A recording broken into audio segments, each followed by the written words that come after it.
પવિત્ર વચનોમાંથી વાંચીએ. માર્કની લખેલી સુવાર્તા અને એનો 11મો અધ્યાય.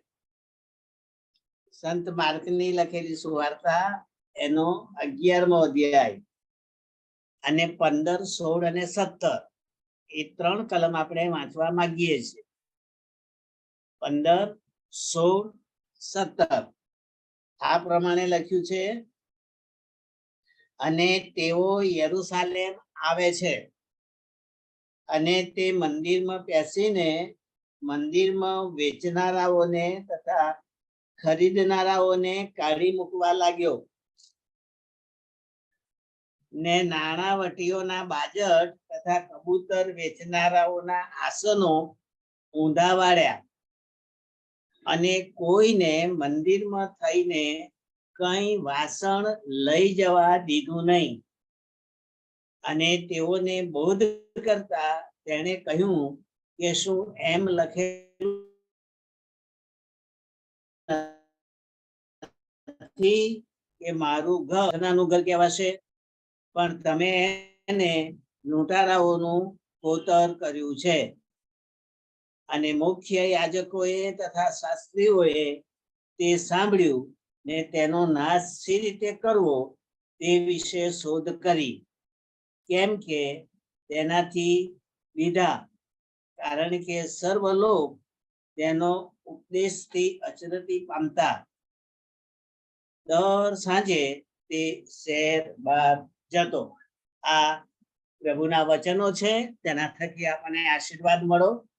પ્રાર્થના કરીએ અને પ્રભુની મદદ માંગીએ. કૃપાળુ અને રેમી ઈશ્વર, જે વચનો અમે આજે વાંચ્યા છે એ તમારી ભજન સેવામાં અમે જમવા માંગીએ છીએ. તમે પવિત્ર આત્મા અમારા પીરસનાર બનો અને એ વચનો અમને સમજાવો. એ સારું કે આજનું શિક્ષણ અમારા માટે હિતકારક બને. સાંભળનાર સર્વનું તમે ભલું કરજો. ઈસુ પ્રભુમાં મારી પ્રાર્થના સાંભળીને માન્ય કરો. આમેન. ઈસુના નામમાં સર્વને પ્રેમી સલામ. ગઈ વખતે આપણે માનવના પ્રશ્નો વિશે વિચાર કરેલા અને એમાં એક પ્રશ્ન હલ કરેલો, એ આપણે જરા રિપીટ કરીએ તો ઈશ્વરે માણસને શા માટે બનાવ્યું, બનાવવાનો હેતુ અને પ્રભુ સાથે સંગતમાં જીવવાની કૃપા, એ આપણે ગઈ વખત જોઈ ગયા હતા. અને આજના શિક્ષણનો જે પ્રશ્ન છે તે એ છે, ઈસુ કોણ? જેને આપણે ઈસુ તરીકે માનીએ છીએ, ઈસુ તરીકે ભજીએ છીએ, એ ઈસુની ઓળખ આપણી પાસે હોવી જોઈએ. અને એટલા માટે આજનો જે પ્રશ્ન છે તે છે કે ઈસુ કોણ છે?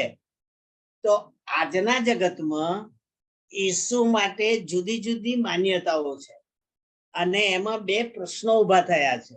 એ બે પ્રશ્નો આજે આપણે આ અભ્યાસ દરમિયાન ક્લિયર કરવા માંગીએ છીએ. કયા બે પ્રશ્નો? તો કેમ કે છે કે ઈસુ માણસ હતા, એ દેવ ના હોઈ શકે. અને કેટલા કેમ કે છે કે ઈસુ દેવ હતા એટલે માણસ ના હોય. માણસ અને દેવ ભેગા ના હોય, કાં તો માણસ હોય કાં તો દેવ હોય. તો આપણને આ જગતના પ્રશ્નો હલ કરવા માટે બાઇબલ આપ્યું. તો બાઇબલમાં તો બંને છે. ઈસુને માણસનો દીકરો એ કહ્યો અને ઈશ્વરનો દીકરો પણ કહ્યો. એટલે આજે આપણે એ સમજી જઈએ કે કઈ રીતે માણસનો દીકરો, કઈ રીતે ઈશ્વરનો દીકરો. અને જો ઈશ્વરનો દીકરો હોય તો આપણને શું ફાયદો, માણસનો દીકરો હોય તો આપણને શું ફાયદો. એટલે ઈસુની ઓળખના બંને પ્રશ્નો જો આપણે આજે આ જગ્યાએ વિચારીએ તો એનો લાભ આપણને મળે. તો હવે પહેલો પ્રશ્ન આપણે લઈએ, ઈસુ માનવ કેવી રીતે, કયા અર્થમાં ઈસુ માનવ પુત્ર કહેવાય? તો યાદ રાખીએ, ઈસુએ પોતે એમ કહ્યું છે કે માણસના દીકરાને પાપ માફ કરવાનો અધિકાર છે. એ ઈસુએ પોતાના માટે વાપર્યું, પોતાના જીવન માટે. એટલે ઈસુ સ્વીકારે છે કે માણસ હતા. હવે જો આપણે એને ના માનીએ અને દેવ માનીએ તો પછી માણસ તરીકે આપણને લાભ ના મળે.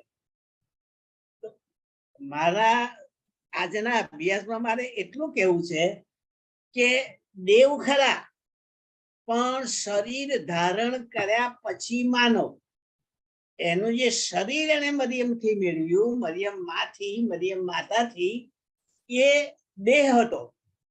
દેહમાં એ દેવ હોવા છતાંય માનવ. એટલે બીજો પ્રશ્ન ઉભો થયો, કયો? કે દેવ તારે બધું કરી શકતા હોય તો માણસ બનવાની શી જરૂર? આ પ્રશ્ન ઉભો થયો. દેવ સર્વશક્તિમાન, એ ધારે કરે તો સીધું ના કરે.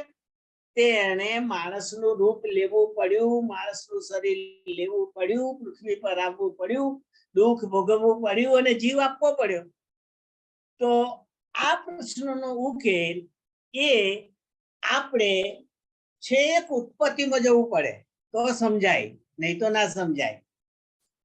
પરમેશ્વરે જ્યારે આ જગત બનાવ્યું અને જગત બનાવ્યા પછી જ્યારે પાપ બેઠું ત્યારે પ્રભુ બંધાઈ ગયેલા, પરમેશ્વર બંધાઈ ગયેલા એમના વચનમાં. કયું જાણો છો? આ વિચારજો.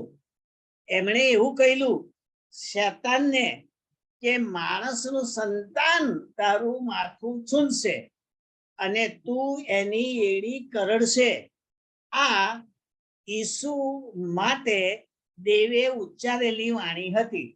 હવે જો માણસનું સંતાન શેતાનને મારવો હોય, શેતાનને કચડવો હોય તો માણસના હાથની વાત જ નહીં. કોઈ માણસ શેતાનને કદી હરાવી શકે નહીં, કારણ કે શેતાન આત્મિક પ્રાણી છે અને આપણે માનવ છીએ, એટલે એ સુપર કહેવાય આપણા કરતા. આપણે એને હરાવી ના શકીએ. એટલે દેવે શેતાનને હરાવવા માટે પોતે માનવના રૂપમાં આવ્યા. એટલે ઈશ્વરે જે કહ્યું માનવનું સંતાન, એટલે ઈસુ માણસ બન્યા, એટલે માનવનું સંતાન ગણાયા. આ આપણે સમજી જવું જોઈએ. ઈસુ કોણ છે? માનવનું સંતાન. પણ એ માનવનું સંતાન બનવા માટે શરીર ધારણ કરવું પડે. હવે એ કઈ લખ્યું છે? કારણ કે બાઇબલ વગર તો આપણે સમજ કરીએ તો ખોટું. તો યોહાનની લખેલી સુવાર્તાના પહેલા જ અધ્યાયમાં આ પ્રમાણે લખ્યું છે કે દેવ આત્મા છે અને એ સાંભળજો, આત્મા સહદેહ થયો. સદેહ, દેહ વાળો, શરીર વાળો, અને આપણામાં વસ્યો, એટલે આપણી સાથે રહ્યો. અને એ જ દેવ હતો. આદિ એ શબ્દ હતો. શબ્દ માણસની સાથે, દેવની સાથે હતો.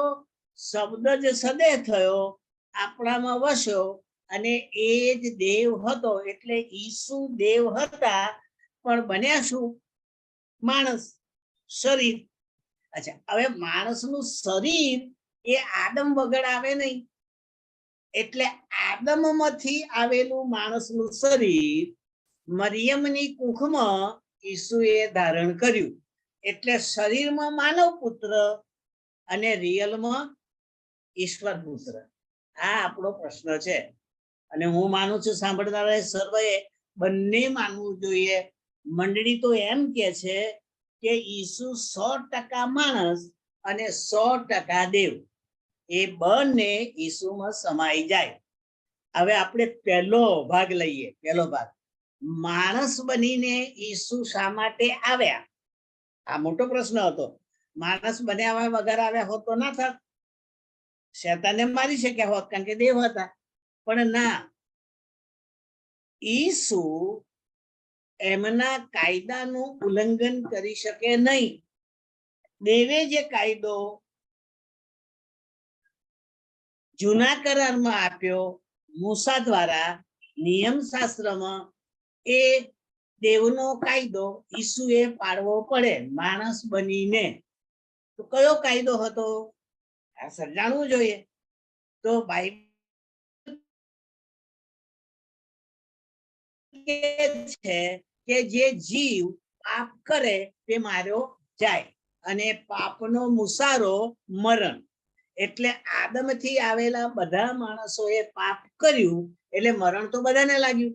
હવે એ મરણને ઈશ્વર પણ દૂર ના કરી શકે, કારણ કે એમનો કાયદો છે, એ પણ પોતે ના કરી શકે. તો હવે શું થયું?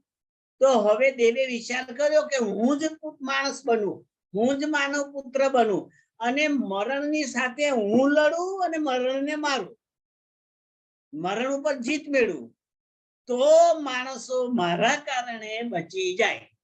આ એમની યોજના દેવની. પણ માણસ બન્યા વગર શક્ય નહોતું. એટલે દેવે એમનો પુત્ર, એટલે જેને આપણે ઈસુ કહીએ છીએ, તે મરિયમના પેટ દ્વારા આપણને આપ્યો.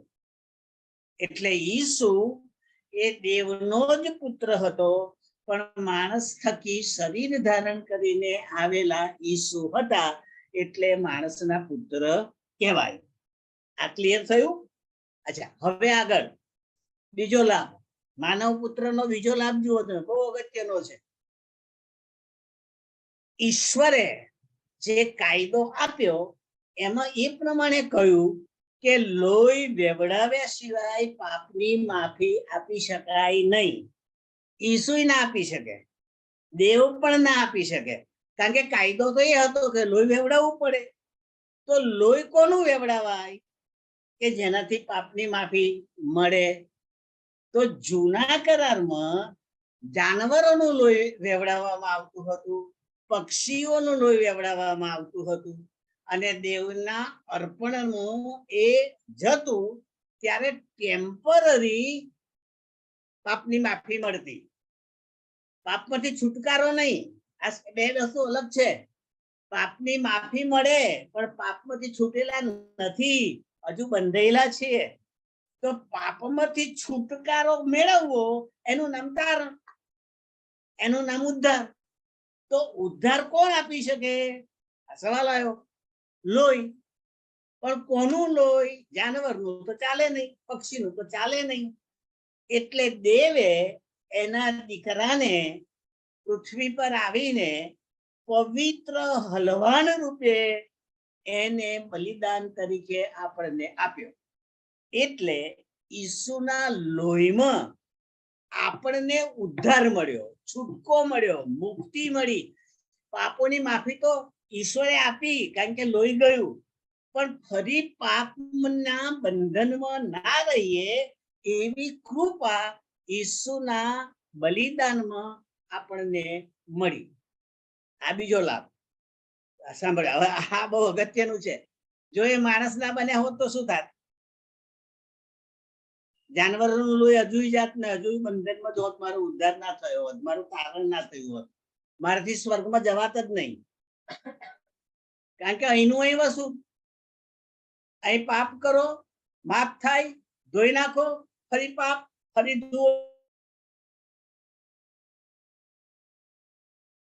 ફરી પાપ, ફરી ધુઓ, છૂટકો જ નહીં થાય ને પાપ માફ થાય. પણ જો પાપના બંધનમાંથી મુક્ત થવું હોય કે ઉદ્ધાર પ્રાપ્ત કરવો હોય તો એક જ રસ્તો હતો, ઈસુનું બલિદાન થાય. હવે મોટો સવાલ આવ્યો, તમે શું માનો છો મને ખબર નહીં, પણ બહુ મોટો સવાલ આવ્યો. ઈસુના બલિદાનની અંદર મને મુક્તિ કે?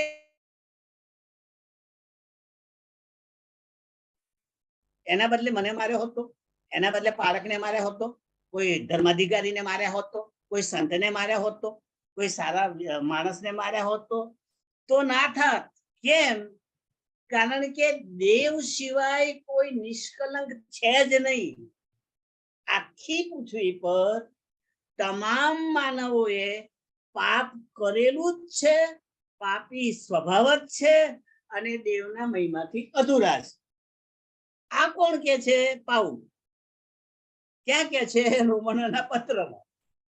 ખ્યાલ આવ્યો? રોમનોના પત્રમાં કે છે કે દરેકે પાપ કર્યું છે અને દરેક દેવના મહિમાથી અધૂરા છે. એમાં સંતે આવી ગયા, ને પોપે આવી ગયા, ને પાળકે આવી ગયા, ને વિસુ આવી ગયા, બધા આવી ગયા. કારણ કે માણસ તો ખરા ને બધા. જો તમે એને માણસ ના માનતા હોય તો છૂટા, પણ એ બધા માણસ છે, અને માણસ છે એટલે એને બાઇબલ લાગુ પડે. એટલે બધા પાપના તાબામાં આવી ગયા. તો હવે કોણ રહ્યું કે જે પાપમાં ના હોય? તો દેવ. એટલે દેવે માણસ તરીકે જે પુત્રને મોકલ્યો એનું નામ ઈસુ. તમે સમજ પડે છે ઈસુ કોણ છે? સમજી લેજો બરાબર. ઈસુ મને બચાવનાર ઉદ્ધારક એટલા માટે થયા કે એ મારા જેવા માણસ થઈને આવ્યા, અને નિષ્કલંક હતા. બાઇબલ કહે છે કે એને કોઈ પાપ નથી કર્યું, પવિત્ર હતા, અને એ વધસ્તંભ પર મારા માટે મર્યા. એક સવાલ આવ્યો, સમયસર પૂરું કરીશ, ચિંતા ના કરશો. જૂના કરારમાં પાપના બલિદાન માટે હલવાન વધેરાતું હતું.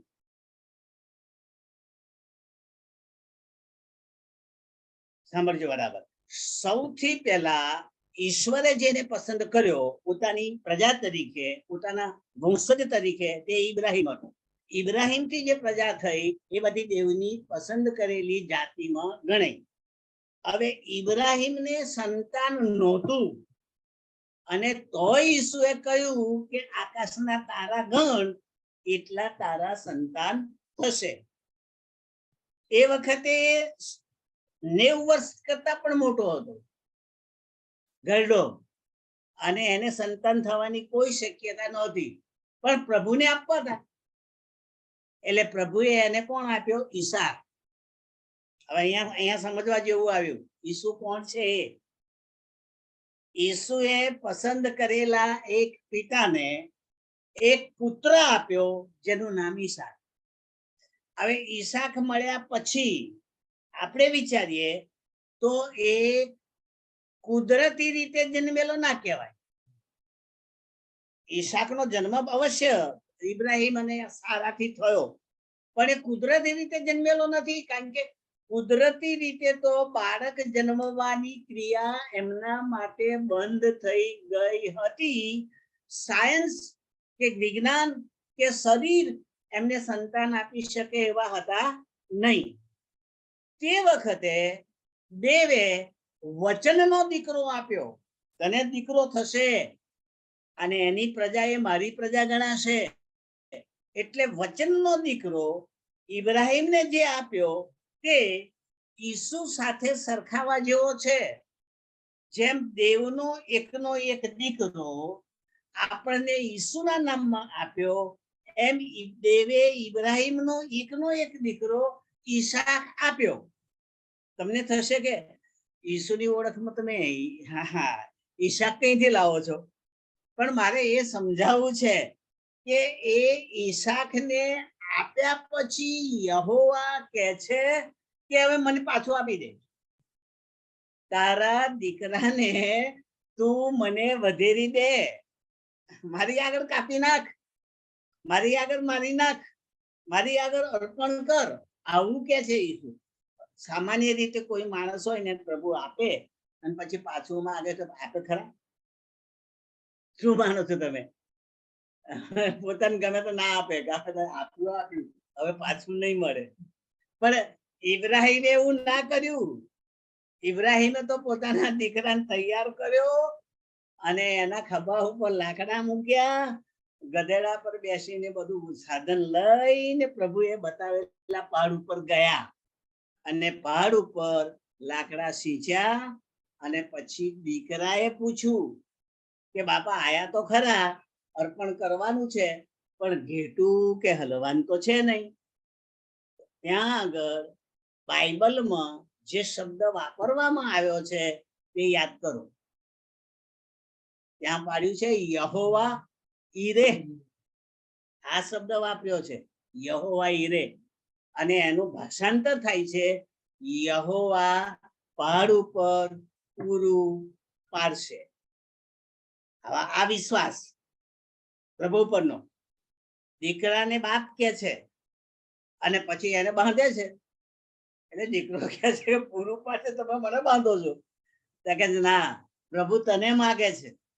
અને પછી દીકરાને ખબર પડી કે જ્યારે મારા બાપને મારા અર્પણની જરૂર છે પ્રભુ માટે, હું તૈયાર છું. અને જેવો એને મારવા માટે પ્રયત્ન થાય છે, તરત જ હાંક વાગે છે આકાશમાંથી અને કહે છે, ઇબ્રાહિમ, તારા છોકરા પર હાથ નાખતો નહીં. તારું અર્પણ આવી ગયું, હવે તારી કસોટી થઈ ગઈ. તે મારાથી તારા દીકરાને પણ પાછો રાખ્યો નથી.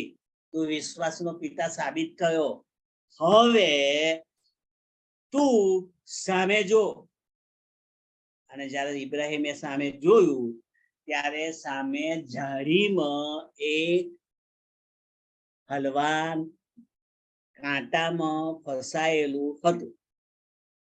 એટલે એને લાવ્યા, દીકરાને છોડ્યો અને દીકરાની જગ્યાએ હલવાનને વધેરવામાં આવ્યો. આ કોની યોજના?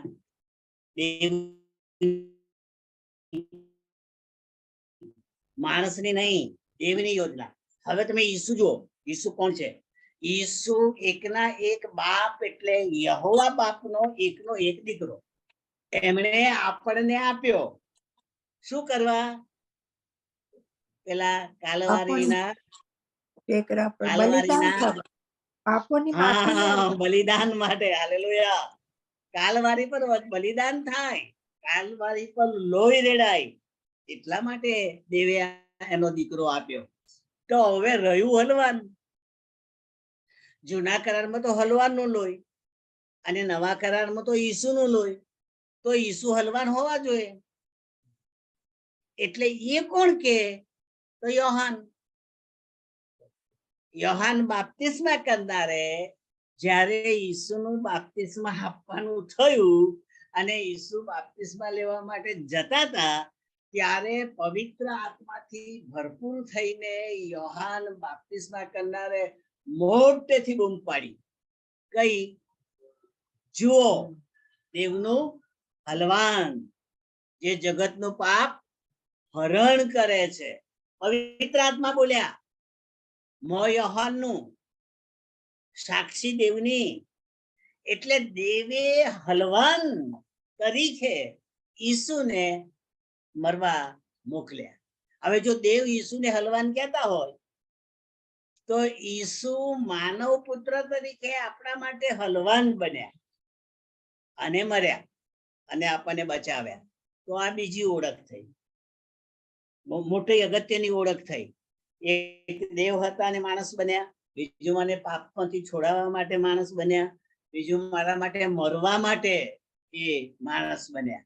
આ યાદ રાખીએ. હું જે અભ્યાસ કરું છું ને, એમાં કેટલાક પુસ્તકોનો એવો અભ્યાસ આવ્યો છે કે એ તો દેવ હતા ને, એટલે એમને મારો તો વાગે નહીં. એમને ભાલો મારો કે ખિલ્લા મારો કશું થાય નહીં. દેવ હતા માણસના શરીરમાં. એટલે આપણે આજે ઈસુની ઓળખ માનવ પુત્ર તરીકે જોઈએ છે ને, એ સમજવા જેવું છે. તો ઈસુ શરીરમાં જો દુઃખ ના ભોગવે ને, તો યશાયા પ્રબોધકનો 53મો અધ્યાય ખોટો પડે. કારણ કે ત્યાં તો લખ્યું છે ચોખ્ખું, યહોવા એ બતાવેલા પ્રમાણે યશાયાએ 53મા અધ્યાયમાં શું લખ્યું છે? તેણે આપણા દર્દ માથે લીધા અને આપણા લીધે તેને શિક્ષા થઈ, અને આપણા અપરાધોના લીધે તે મરાયો, કચડાયો. એટલે આ જ્યારે પ્રભુએ જૂના કરારમાં કહ્યું હોય અને ઈસુ દેવ હોય ને એને કશું થાય જ નહીં, તો પછી મરવાનું, કચડાવાનું, દુઃખ લેવાનું રહ્યું જ કઈ? તો ખોટું પડે બાઇબલ.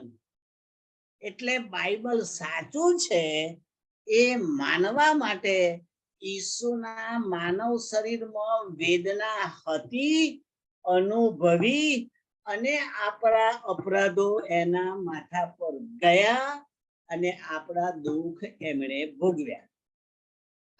આ યાદ રાખવું જોઈએ. ઈસુ માણસ તરીકે, સંપૂર્ણ માણસ તરીકે એ સહન કરે છે. સારું, યોહાન 4 અને 6 એ આપણે જો વાંચીએ તો ત્યાં લખ્યું છે કે એ થાકી ગયો હતો, એ ભૂખ્યો થયો હતો, એ તરસ્યો થયો હતો અને પેલા કુવા પર જઈને બેઠો પાણી પીવા.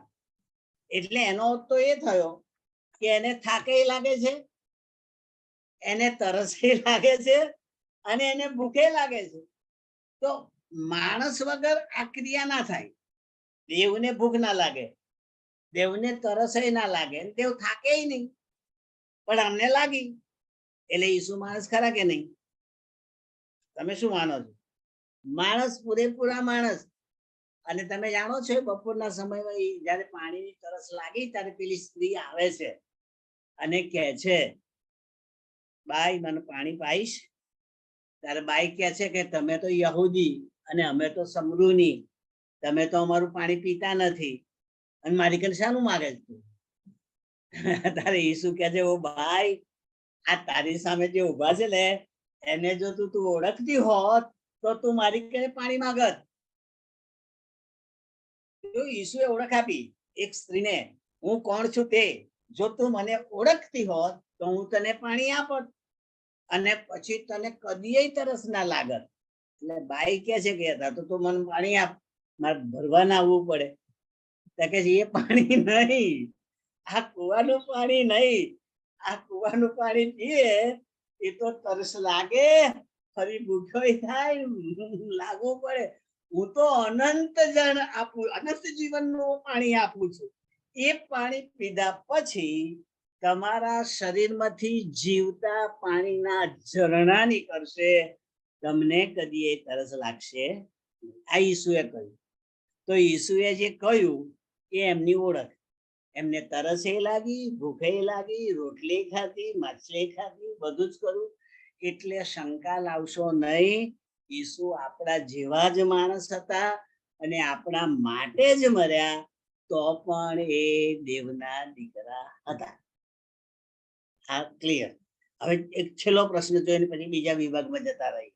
તો છેલ્લો પ્રશ્ન, કોઈ ઓથોરિટી વાળી વ્યક્તિ ઈસુ વિશે સાક્ષી આપે તો એ મારા કરતા વધારે સારું શિક્ષણ કહેવાય.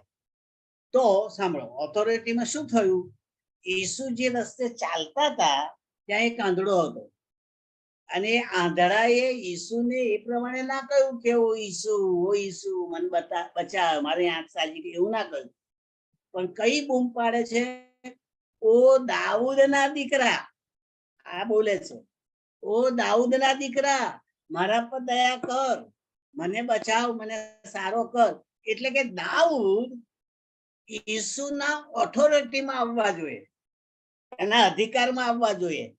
અને હું માનું છું, આ બહુ અગત્યનું છે, કદાચ ખુલાસો ના થાય તો ફરી પૂછજો. ગીત શાસ્ત્રમાં દાઉદ પોતે કે છે, પોતે કે મારા પ્રભુએ, ઈશ્વરે મારા ઈશ્વરને કહ્યું કે તારા રાજ્યાસન ઉપર હું તને ના સ્થાપું ત્યાં સુધી તું મારા જમણા હાથે બેસ. ફરી બોલી જાઓ. પરમેશ્વરે ઈશ્વરને કહ્યું કે તારા દીકરાને એટલે દાઉદના દીકરાને એની રાજગાદી પર ના બેસાડું ત્યાં સુધી તું મારા જમણા હાથે બેસ. તો હવે તમે જુઓ, દાઉદ શું કે છે? મારા પ્રભુએ. એટલે દાઉદ ઈસુને મારો પ્રભુ કે છે. પરમેશ્વરનો દીકરો ખરો, પણ દાઉદ પણ એને મારો પ્રભુ કે છે. અને આવ્યો કોના વંશમાં? દાઉદના વંશમાં, યહૂદાના વંશમાં, યુસુફના વંશમાં. એટલે વંશ પ્રમાણે દાઉદનો દીકરો, વચન પ્રમાણે દેવનો દીકરો, પણ તો એ દાઉદનો પ્રભુ. હવે જે દાઉદનો પ્રભુ એ આપણો પ્રભુ નહીં, તમારો પ્રભુ નહીં. તમે અમેરિકામાં રહો તો પ્રભુ તો ખરો જ. હા, માનજો, ના માનતા હો તો આજે માની લેજો. દુનિયાના કોઈ પણ દેશમાં જાઓ તો ઈસુ તમારો પ્રભુ હોવો જોઈએ. આ ફાયદો છે, લાભ છે, મેળવી લેજો. સારું, આગળ વાત. તો હવે સાંભળો, તો એ દાઉદનો પુત્ર હતો એવું કોણ જાણતો હતો? પેલો આંધળો, પેલો માણસ જે ભિખારી હતો રસ્તે બેસી રહેલો, એ જાણતો હતો. એટલે તેને કહ્યું કે દાઉદના દીકરા મારા પર દયા કર. અને ઈસુ એને બોલાવ્યો અને સાજો કર્યો. જો દાઉદનો દીકરો છે એવું એક બીમાર માણસ માનતો હોય તો એ માણસનો દીકરો કહેવાય. આટલું ક્લિયર થયું? હવે આપણો બીજો ભાગ જોઈને બંધ કરી દે. દાઉદ, ફરી રિપીટ કરજો, સાંભળી લો. માણસના દીકરા તરીકે બિલકુલ ઈસુ આપણા જેવા જ હતા. આપણા જેવા જ. ભૂખ લાગે, તરસ લાગે, અપમાન થાય, મેણું વાગે તો ખોટું લાગે, ને ગુસ્સો આવે, ને પેલી દોરીથી મારવાનું થાય, મારે ખરા, કોરડાઈ મારે. આપણા જેવા જ, આપણાથી જુદા નહીં એવા હતા. પણ યાદ રાખો, પણ માણસ હોવા છતાંય એ નિષ્કલંક હતા, જે આપણે નિષ્કલંક નથી. આપણે પાપી છીએ, એ પાપી નતા. દેવ તરીકે શરીર માણસનું, પણ એ શરીરે પાપ કર્યું નહોતું, કારણ કે અમે દેવ રહેતા હતા. અને જ્યાં દેવ રહે એ શરીરનો કંટ્રોલ દેવ પાસે હોય તો પાપ થાય નહીં. આપણે કેમ પાપ કરીએ છીએ? કારણ કે આપણે દેવને અંદર રહેતા રાખતા નથી. શરીરમાં ખાલી મોઢેથી પ્રભુ પ્રભુ કરીએ છીએ, પણ હૃદયમાં પેસવા દેતા નથી, એટલે પાપ થાય છે. બાકી તો પાપ ના થાય. સારું, આગળ વધીએ. તો એક ભાગ પૂરો થયો. પહેલો પ્રશ્ન, ઈસુ માણસ 100% હતા. હવે બીજો ભાગ આવે છે, ઈસુ દેવના દીકરા તરીકે હતા. યોહાનની લખેલી સુવાર્તા એનો 14મો અધ્યાય, એમાં ઈસુએ આ પ્રમાણે શિક્ષણ આપ્યું છે કે જો તમારે દેવની પાસે આવવું હોય, દેવને ઓળખવા હોય, દેવને જોવા હોય, પરમેશ્વરને પામવા હોય, તો મારા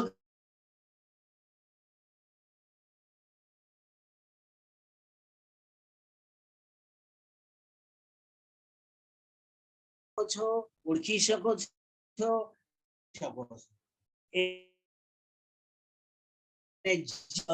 હું છું, મારા દેવની પાસે કોઈ આવી શકે નહીં. ત્યાં ઈસુએ પોતાને શું કહ્યું? હું દેવનો છું, હું રસ્તો છું, હું સ્વર્ગમાંથી આવ્યો છું, અને મારી પાછળ આવનારા સ્વર્ગમાં જાય, બીજા કોઈ સ્વર્ગમાં જઈ શકે? બીજી બાબત ઈશ્વર પુત્રની, પછી 5 મિનિટ ખેંચી બંધ કરું.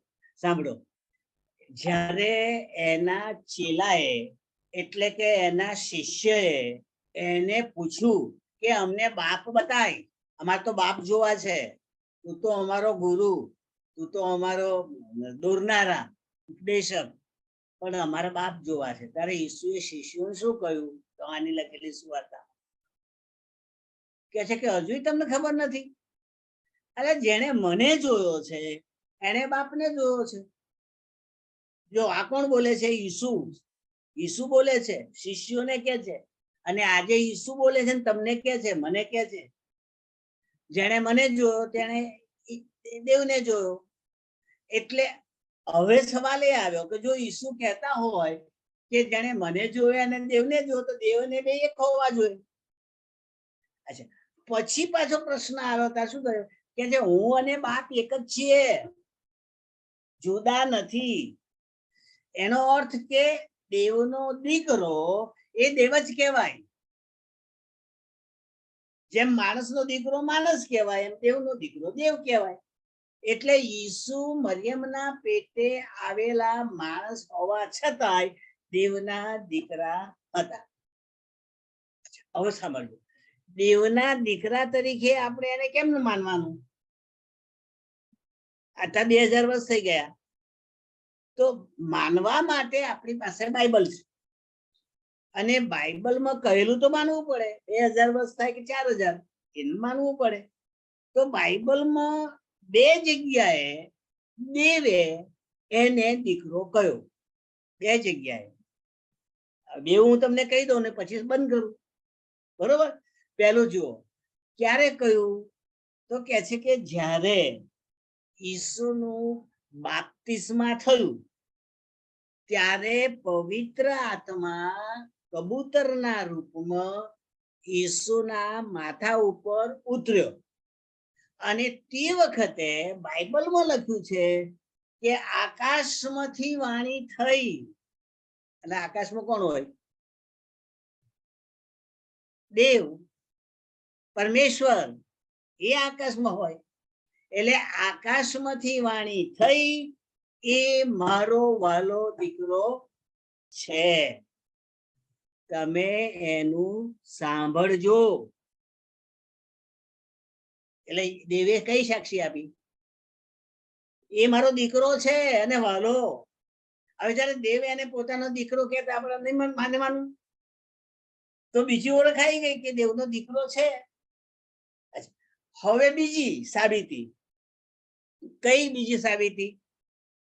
જ્યારે ઈસુ પેલા એમના 3 શિષ્યો સાથે રૂપાંતરના પહાડ ઉપર ગયા અને ઈસુનું રૂપાંતર થયું, એલિયા અને મૂસા દેખાયા, તે વખતે પણ વાણી થાય છે, આ મારો વાલો દીકરો છે. તો ત્યાં તો શિષ્યો હતા, મૂસા હતો ને એલિયા હતો. એનો અર્થ એ થયો કે જૂના કરારમય અને નવા કરારમય ઈસુને દેવના દીકરા તરીકે જાહેર કરવામાં આવ્યા છે. આપણા માટે ઈસુ દેવના દીકરા તરીકે કાર્યરત છે. હવે એનો ફાયદો પછી બંધ. દેવના દીકરા તરીકે આપણને કયો ફાયદો? માનવ પુત્ર તરીકે તો બચાવ કર્યો, ઉદ્ધાર કર્યો, તારણ આપ્યું, સ્વર્ગ આપ્યું. પણ દેવના દીકરા તરીકે આપણને શું ફાયદો? તો જેટલા ચમત્કારો એમણે કર્યા ને, માતાને સાજા કર્યા, લંગડા ચાલતા કર્યા, સાંભળતા કર્યા, મરેલા જીવતા, એ બધા દેવના મહિમાને અર્થે કર્યા છે. માણસના મહિમા માટે નહીં, દેવના મહિમાના માટે કર્યા. એટલે ઈસુનું દરેક કામ દેવના મહિમા માટે હતું. એનો અર્થ તો એ થયું કે જો દેવ આપણા ઈશ્વરના દીકરા તરીકે હોય તો આપણા દરેક કામમાં ઈસુના કારણે દેવને મહિમા મળવો જોઈએ. હવે આપણે નક્કી કરી લેજો, દેવળમાં આવ્યા છો ને ભજન કરવા, મહિમા કોને મળે છે? દેવને કે માણસને? માણસને મળશે તો મહિમા નહીં આવે, દેવને જ. કારણ કે ઈશ્વરે દેવને મહિમા આપવા મળે, ચમત્કાર કરે. અચ્છા, છેલ્લું, લાઝરસ મરી ગયો ત્યારે ઈસુએ જાણી જોઈને મરવા દીધો. એને તો માંદો હતો ત્યારે જ કેવડાવેલું કે તારો ભાઈબંધ માંદો છે, તું પ્રેમ કરે છે, માંદો છે, તું આય. તો જાણી જોઈને ઈસુ 2 દાડા ના આયા, જ્યાં હતા ત્યાં જ રહ્યા, કામ નહોતું તોય રહ્યા. અને મરી ગયો એમને ખબર પડી. કે શિષ્યોને શું કહે છે, ચાલો આપણે બેથાનિયા જઈએ. એટલે શિષ્યો પૂછે છે કે કેમ બેથાનિયા? તો કે લાઝરસ ઊંઘી ગયો. તો પછી એક શિષ્ય બોલે છે, કદાચ થોમા, શું બોલે છે? ઊંઘી ગયો છે તો જાગશે, આપણે જવાની શી જરૂર? એટલે ઈસુ કે છે, ઓ ભાઈ, ઊંઘી નથી ગયો, એ તો મરી ગયો છે, અને આપણે પ્રભુના મહિમા માટે જવાનું છે. પછી અંદર ઘુસપુસ ચાલે છે, શિષ્યોમાં ઘુસપુસ, અંદર અંદર. એટલે એકબીજાને ગોદો મારી શું કે છે, ચાલો આપણે જઈને મરી જઈએ એની સાથે. અંદર લખેલું છે બાઇબલમાં, ચાલો આપણે એની સાથે મરી જઈએ. આવું આપણે કરીએ છીએ, આવું જ કરીએ છીએ ઘુસપુસમાં. દેવના દીકરાને સ્વીકારીએ છીએ, માણસોની વાતો કરીએ છીએ, આવું ચાલે છે. અચ્છા, ઓકે. પછી ગયા, સાંભળજો, ગયા. હજુ તો ગામમાં જવાનું હતું, ત્યાં ભાગળમાં હતા, અને મરિયમ અને માર્થાને ખબર પડી કે ઈસુ આવ્યા છે. એટલે એના ઘરમાં બધા રડતા હતા, પકડતા હતા, દિલાસો આપતા હતા. અને બેનો દોડી અને દોડીને ઈસુને જઈને કહ્યું, શું કહ્યું?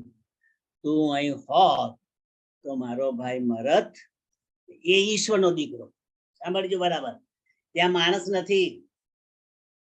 જીવતું કરવું એ માણસના હાથની વાત નથી. જીવતું કરવું એ દેવના હાથની વાત છે. અને એટલે ઈસુ કહે છે કે મરિયમ વિશ્વાસ રાખ, તારો ભાઈ જીવશે. એટલે પછી મરિયમ શું કે છે, એ તો મને ખબર છે મારો ભાઈ જીવશે. પુનરુત્થાન જીવવાનો જ છે, પુનરુત્થાનમાં તો ઉઠવાનો જ છે. અહીં દેવના દીકરાનો મહિમા આવ્યો. કયો? એ ઈસુ કે છે, ઓ મરિયમ, એ તું જેને પુનરુત્થાન કે છે ને, એ પુનરુત્થાન અને જીવન હું છું. હું છું પુનરુત્થાન અને જીવન. હવે સમજો, પુનરુત્થાન એટલે શું? મરેલો જીવતો થાય એ પુનરુત્થાન. પુનઃ ઉત્થાન, પુનઃ ફરીથી ઉઠવું એના પુનરુત્થાન. કબરમાંથી ઉઠવું એના પુનરુત્થાન. એટલે ઈસુ શું કહ્યું? એ પુનરુત્થાન હું છું. હજુ મર્યા નથી, હજુ કબરમાં ગયા નથી, હજુ એ ઉઠ્યા નથી. એ પહેલાની આ વાત છે. ઈસુએ સાક્ષી આપી, પુનરુત્થાન અને જીવન હું છું. તો એનો અર્થ શું થયો? એનો અર્થ તો એ થયો કે મરિયમ, જીવાડનારે હું છું અને જીવન આપનારે હું છું. હું ઉઠાડીશ, હું જીવન આપીશ. એ કોણ કરી શકે? દેવ. તો ઈસુ દેવના દીકરા ખરા કે નહીં? વિચારો, આજે રાતે વિચાર, આજે આખો દાડો વિચારજો તમે ત્યાં. એ દેવના દીકરા ખરા કે નહીં? તો દેવના દીકરા ઉપર વિશ્વાસ કરવાથી જે લાભ મળતો હોય તે મેળવવાનો કે નહીં? તો આપણે દેવના દીકરા પર વિશ્વાસ કરવાનો અને એનાથી લાભ મેળવવાનો. કયો લાભ મેળવવાનો? અને પછી પૂર્ણ વિરામ બંધ. કયો લાભ મેળવવો છે કહો? માદામાંથી સાચા થવું છે કે મરેલામાં જીવતા? લંગડામાંથી ચાલતા થવું છે કે આંગળામાંથી દેખતા થવું? એ નહીં. એ બધા લાભ તો શરીરના, અને એ તો જીવીએ ત્યાં સુધી કામના, પછી કામના નહીં. તો કયો લાભ દેવના દીકરા પાસેથી આપણે મેળવવાનો? તો એ યોહાને લખેલી સુવાર્તામાં બતાવી દીધું. કે છે કે તમારે મારી પર વિશ્વાસ કરવાનો. અને પછી જેટલાએ એના નામ પર વિશ્વાસ કર્યો, એટલે જેટલાએ એનો અંગીકાર કર્યો, એટલાને દેવે દેવના દીકરા થવાનો અધિકાર. તો આ લાભ કરો કે નહીં? એના દીકરા બની જઈએ, એના વારસદાર બની જઈએ. લાભ કરો કે નહીં? તમારે જોઈએ છે અમેરિકા વાળાઓ? હા, માથું હાલ્યું. બરોબર, વેરી ગુડ, વેરી ગુડ, સરસ. Praise the lord, praise the lord, praise the lord. તો આપણે આ અધિકાર જોઈતો હોય તો એક જ કામ કરવાનું છે, એ દેવના દીકરા ઈસુ પર વિશ્વાસ કરો. અને વિશ્વાસ કરનાર કદી મરશે નહીં, અને જો મરી જશે તો પણ જીવતો થશે. તો આપણે બે પાસા જોઈ ગયા. ઈસુ માણસનો દીકરો અને ઈસુ દેવનો દીકરો. બંનેમાંથી જેટલો લાભ મળે એટલો મેળવજો. Thank you very much. આપણે અહીં પ્રભુના વચન પૂરા કરીએ છીએ.